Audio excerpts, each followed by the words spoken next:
si kopi kan ini ama peza tangan tiga satu pani.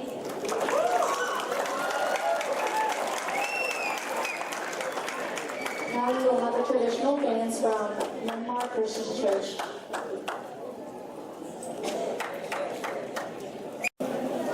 Abang Zoma om tikin satingin na, tugian na om satingin na liya di sen ma kana kejing komen.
Ipuipa khang tuma mai na e thi lai rong a chimai ni na nu mei te ten nu mei a hi le nang mi phung tang ding ma to mi a ding lai mani na ta li wa ki sin sak lo hi toy mani na Zomi mi nam pi na ding ina alang pen nu mei te hi toy mani na mang nu pen pasien in thupang piak sakina e Zomi te sunga hi na tampi ta kong ne hi toy mani na ma pen e a ding ina mai na mang tuina ama tua chang chang chinin ma te ama i hi ngei na te atu video te ya sama rutina sin kan nang nei ding to ki chagi na mang ka to hen la ama gen no atom ching bai na pi te tu hom son ding hi to pa na ma pang piak sak ta hen.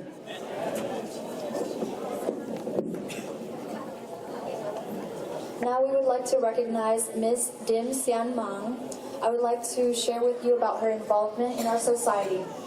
For one, she's president of Jinx Film Club. 2, vice president of the movement. 3, secretary and board member of Jinx Key Club. 4, publicist for History International Club. 5, freshman and sophomore representative of Young Democrats. 6, she's also involved in an academic team, National Honor Society, Jinx Chamber Orchestra, Northeastern Oklahoma All District String Orchestra. 7, paging for Congressman Chuck Strom at the House of Representatives. 8, representative to the United Nations Economics and Social Council Youth Forum. And 9, she's first and third place in Tulsa City County Club Library for informal essay. Thank you. We'd like to recognize her now. Tuni Zomi namni poipia tingen na nete kahi manin kasian tung Zomi te tung le Oklahoma Zomi in kwanta tunga kung dam mamahi.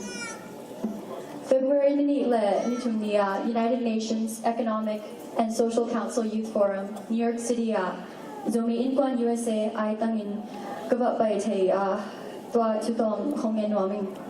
I conference ben leitung gam tom pan kang note kimu koma Tugi kupna hiya tasung panin tupi kasak ben nmeite man patna le kanto na ding atu hi leitunga nmeite ben population atamzo ahi manin pasalte to liago ki kimin kalswan te na ding in zomi te sunga tupi ma tahi natanu te nasangam nmeite mailam ding pen nang tunga mo phak tampiom hi asun mangule angim na atupna Angin matupna daya to be ngai sakin panpidi ang kisama mahi.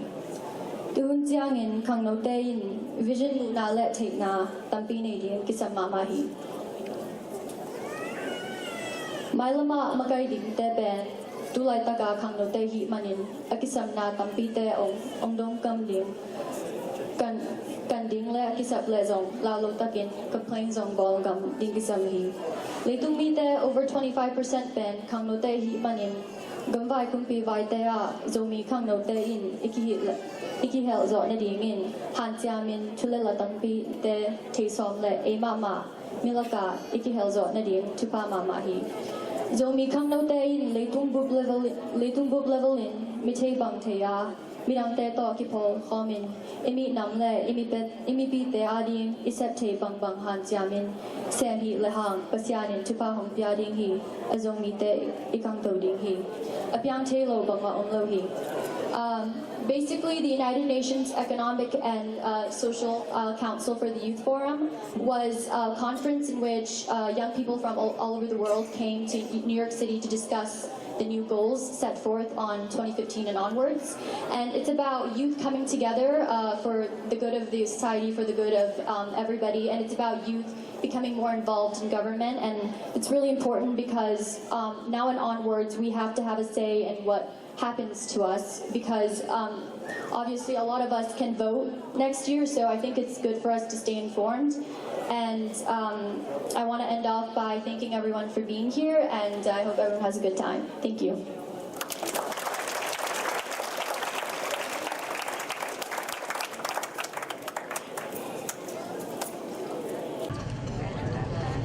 James Banle Muntuang Dang Panana Ong Pai Sing Tele Songpian James Sampana Se Ma Khem Pe Song Ho He Ina To Amaya Ong Pai Sagon La Hile Song Pe Ong Sa Sagon Ji Ong Sa Province. All the Jinx high school teachers or Jinx public teachers, if you guys could step up here, we would like to give you a gift.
tên hội một cái điểm thực lại đến để họ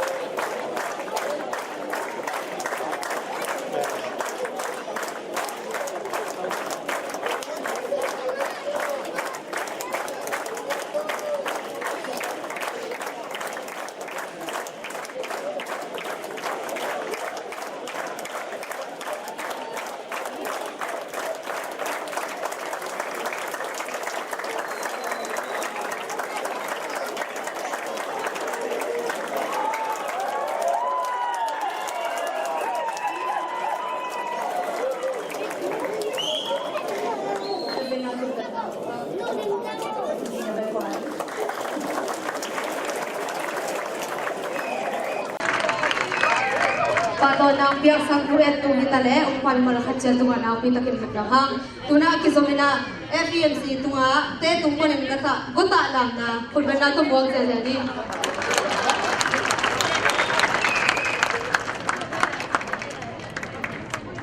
Now we will have another traditional dance from Far East Mission Church called Gota Lam.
na langai no mi mani ama sai na music tumte khun bena to wak je je boni dang la ni bol ni sa ben tu tu ina mo ko music tumte ina zomi nam ni acha ben na diu le song leu hatta ki te no mani na ama sa ben ben na tramong tum tak ni hau pi khun bena to wak ni bol song ben ki siapa mungkin umpiak sang nari na khun bena to wak ni siapa mungkin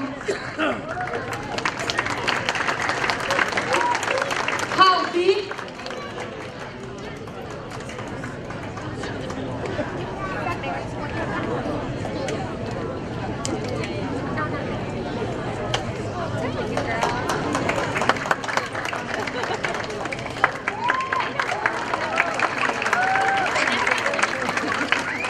Lugdang mama hang tuna zomina tutung li dong tum sakjing mungpu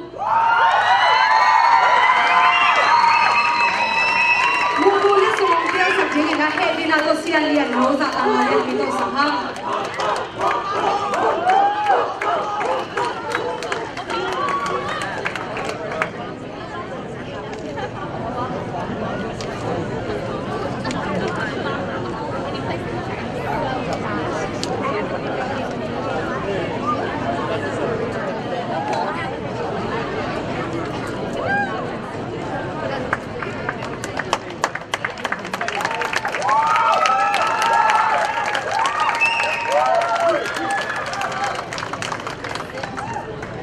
Kajangina kibo dong tum sakjing pa chon changin gong pia sakjina tang kham jeng sang sia pi pa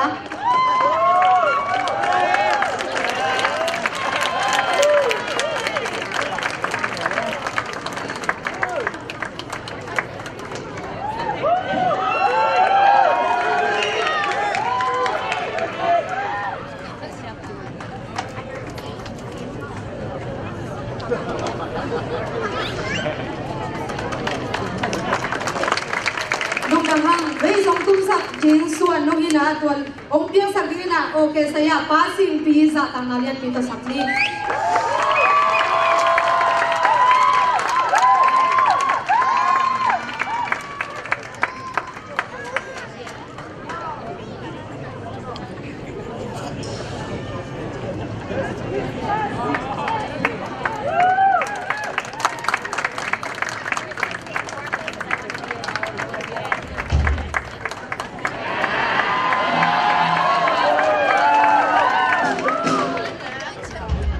biasa makin jatuh napi tekin lung nama mahiu tuina aban zamina zogam inala te sangna te ngai tau ri hianga tuina ama sepenina zogam palun ding sila bote asam hili kon pena to wak se jani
Kalau mentuang pun ben nato buang sia ni.